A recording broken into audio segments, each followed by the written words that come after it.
Mackerel sardines, buksan mo at magluluto tayo ng mura ngunit masustansyang ulam. Dahil tayo'y tagtipid, naghahanap tayo ng mura pero masustansyang ulam. Nakabili ako ng dahon ng saluyot sa halagang 40 pesos, ang dami. At dahil madami ito, naisipan kong magluto ng 2 putahe gamit itong dahon ng saluyot. Pagkahimay ko nito ay hinugasan kong mabuti at hinati ko ito sa 2. Nagpainit ako ng mantika sa pan, tapos ginisa ko dito ang bawang, sinunod ang sibuyas, maging ang konting luya.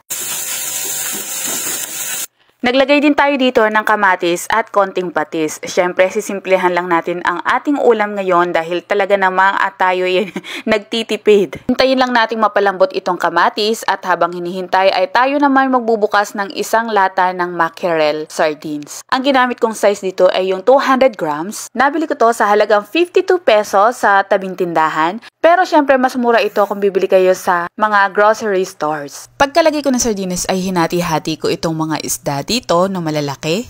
Hindi ko siya dinurog maigi para naman may mangunguya pa. Tapos naglagay ako dito ng tubig na mainit. Nasa sa inyo kung gaano kadami sabaw ang gugustuhin ninyo, basta i-adjust nyo na lang sa tubig. At bago pa to kumulo ay naglagay ako dito ng paminta. Hinalo ko konti at saka ito isi-simmer. Nung kumulo na, naglagay na ako dito ng dahon ng saluyot. Mga ka-MU, huwag muna kayong aalis dahil meron pa tayong 1 putahe ng saluyot na napakadali lang pati ng mga sangkap. Haluin lang ito para magpantay naman ang pagkakaluto sa dahon. Naglagay din ako dito ng sili pero depende na sa inyo kung maglalagay kayo kasi kanya-kanya naman ng kagustuhan. Hindi ko na to in-overcook para hindi madulas. Pero kung gusto nyo ng madulas, yung iba kasi gusto yung madulas siya, patagalin nyo pa ang pagpapakulo. Sa pangalawa nating recipe, gagamit naman tayo dito ng hibe. 5 pesos each to, so 20 pesos lahat. Ibinabad ko muna ito sa tubig na mainit. Tapos sinimulan ko ng magisa ng bawang, sibuyas. Sinunod ko na dito ang kamatis. At ito namang hibe ay tinanggal ko na sa pagkakababad. At inihalo ko na kasabay ng kamatis. Hinalo-halo ko lang ito. Kailangan magisa natin ng maayos ito. At saka ko ibinuhos dito yung pinagbabaran ng hibe para yung lasa nandito pa din.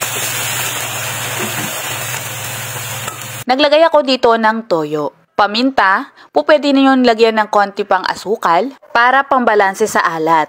Tapos isi-simmer lang saglit at ilalagay na dito ang dahon ng saluyot. Madami ang hindi kumakain ng saluyot lalo na ang mga kabataan kasi nga madulas, 'di ba? Pero hindi nila alam na napaka masustansya nito bukod sa masarap para sa ating mga gulay lovers. Tinakpan ko nga pala ito saglit ay bago pala makalimutan ay naglagay ako dito ng konting suka.